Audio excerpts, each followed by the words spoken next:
Here are several Golden Age Hollywood, roughly 1920s-1960s, actors and filmmakers who maintained secret or highly discreet relationships with men due to the era's oppressive social climate. Tab Hunter and Anthony Perkins. One of the most famously hidden romances of the era, Tab Hunter and Anthony Perkins maintained a carefully concealed relationship during the 1950s. They publicly presented as heterosexual by attending double dates, using female friends as beards, and subtly avoiding detection. Hunter later confirmed their romance in his 2005 memoir Tab Hunter Confidential. They met at the Chateau Marmont, went on double dates, bringing other female stars as beards. Studio, Warner, knew and were completely fine with it as long as they kept it under covers, but Tony's studio, Paramount, demanded he stop seeing him. Tab Hunter and Anthony Perkins. One of the most famously hidden romances of the era, Tab Hunter and Anthony Perkins maintained a carefully concealed relationship during the 1950s. They publicly presented as heterosexual by attending double dates, using female friends as beards, and subtly avoiding detection. Hunter later confirmed their romance in his 2005 memoir Tab Hunter Confidential. They met at the Chateau Marmont, went on double dates, bringing other female stars as beards. Studio, Warner, knew and were completely fine with it as long as they kept it under covers, but Tony's studio, Paramount, demanded he stop seeing him. Rock Hudson was one of Hollywood's most beloved leading men during the 1950s and 1960s, known for his charm and rugged good looks. On screen, he played romantic roles opposite actresses like Doris Day, embodying the ideal American man. However, privately, Hudson was gay, something he kept hidden due to the era's intense stigma and career-ending potential. The studios even arranged a brief marriage to Secretary Phyllis Gates to maintain his heterosexual image. Behind the scenes, Hudson had several relationships with men, including a long-term romance with actor Lee Garlington. He lived a double life, often relying on trusted friends to maintain secrecy. His homosexuality was publicly revealed only after his AIDS diagnosis in 1984, making him the first major celebrity to die from the disease in 1985. His death became a turning point in raising awareness about AIDS and the hidden lives many LGBTQ+ individuals led in Hollywood. Cary Grant was one of Hollywood's most iconic leading men, known for his charm, wit, and elegance. On screen, he epitomized sophistication, starring in classics like North by Northwest and Bringing Up Baby. Off-screen, however, his personal life sparked decades of speculation. Grant lived with fellow actor Randolph Scott for over a decade in a shared beachfront home, and the two were often photographed together in domestic, intimate settings. While both men denied a romantic relationship, likely due to the severe consequences for gay actors at the time, many biographers and historians believe they shared more than just a friendship. Studio publicity tried to downplay the rumors, even arranging marriages for Grant. Despite marrying 5 times, speculation about his sexuality persisted. Whether they were lovers or not, Grant and Scott's bond challenged Hollywood's rigid image of masculinity, and their story continues to fascinate fans and queer historians alike. James Dean, the iconic star of Rebel Without a Cause, became a symbol of youthful rebellion and masculine vulnerability in the 1950s. While his public image was that of a brooding heartthrob, his private life has long been the subject of speculation, particularly regarding his sexuality.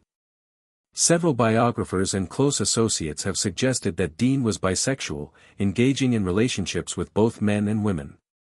One of his most discussed alleged relationships was with Rogers Brackett, a wealthy radio director who supported Dean early in his career. Brackett reportedly helped Dean secure acting opportunities, which led to persistent rumors that their relationship was both professional and romantic. Dean never publicly addressed his sexuality, but he is quoted as saying, "No, I am not a homosexual. But I'm also not going to go through life with one hand tied behind my back." His untimely death at 24 left many questions unanswered, and he remains a complex figure, celebrated not only for his talent, but also for his quiet defiance of the era's rigid norms around masculinity and sexuality. Montgomery Clift was one of the most gifted and emotionally intense actors of Hollywood's golden age. Known for roles in A Place in the Sun, From Here to Eternity, and The Misfits, he brought vulnerability and depth to his characters that felt groundbreaking for the time. Off-screen, Clift struggled deeply with his identity.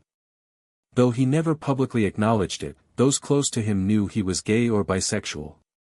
He had romantic relationships with several men, including choreographer Jerome Robbins and possibly actor William Lamessina. Clift lived in fear of being outed, especially in an industry that demanded strict heterosexual public images. His inner conflict, combined with a horrific car accident in 1956, led to years of substance abuse and emotional turmoil. Despite his pain, Clift continued to deliver hauntingly beautiful performances. His story is now recognized as a tragic example of the toll Hollywood's repression of LGBTQ+ identities took on its stars.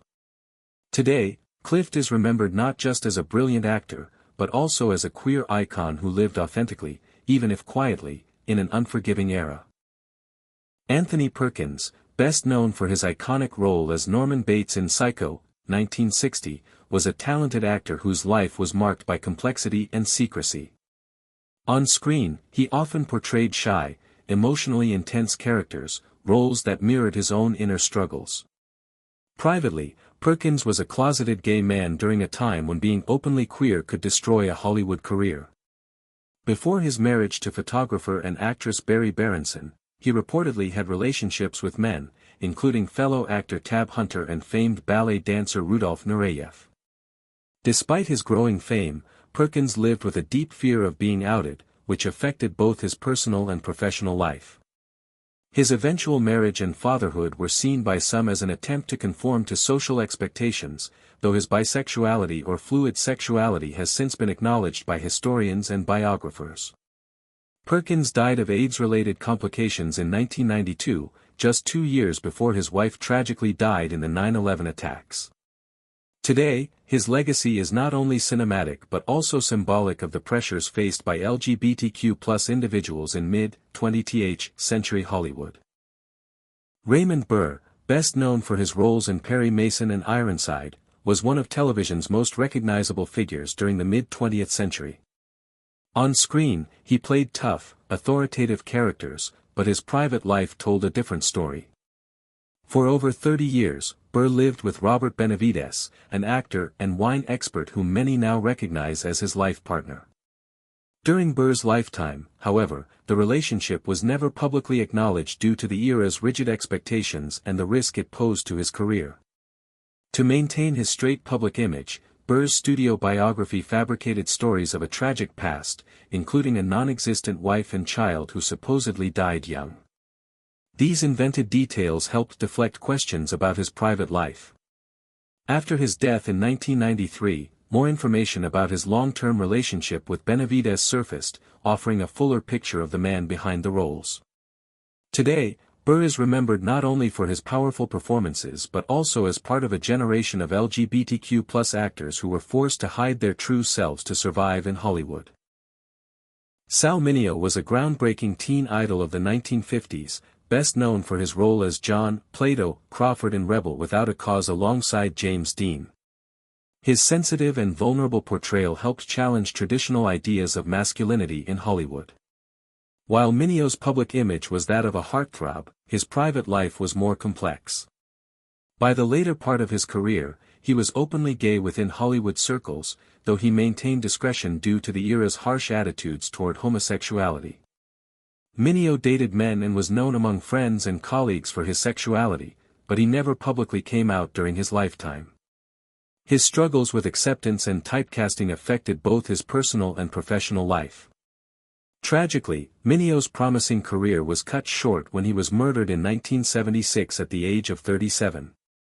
Today, he is remembered not only for his remarkable talent but also as an early queer figure in Hollywood who lived authentically despite significant challenges. George Nader was a popular sci-fi and action star during the 1950s and 1960s, known for films like The Female Animal and Robot Monster. Unlike many of his contemporaries, Nader was openly gay within Hollywood circles, although he remained discreet in public due to the era's harsh attitudes toward homosexuality. He maintained a long-term relationship with Mark Miller, with whom he shared his life privately and lovingly. Nader's openness about his sexuality was rare in an industry that often forced actors to hide their true selves. He was also a close friend of fellow actor Rock Hudson, whose career was carefully managed by Universal executives to protect Hudson's image as a heterosexual leading man. Nader's honesty and resilience helped pave the way for future generations of LGBTQ+ actors. Despite the challenges, he sustained a successful career and later became a writer and producer. Today, George Nader is remembered as both a talented actor and a quietly courageous figure who lived authentically in a restrictive Hollywood environment. Dirk Bogarde was one of Britain's most celebrated actors, rising to fame in the 1950s and 1960s with films like The Servant and Death in Venice. Known for his elegance and intensity on screen, Bogarde became a leading man admired across Europe. Off-screen, however, he led a very private life.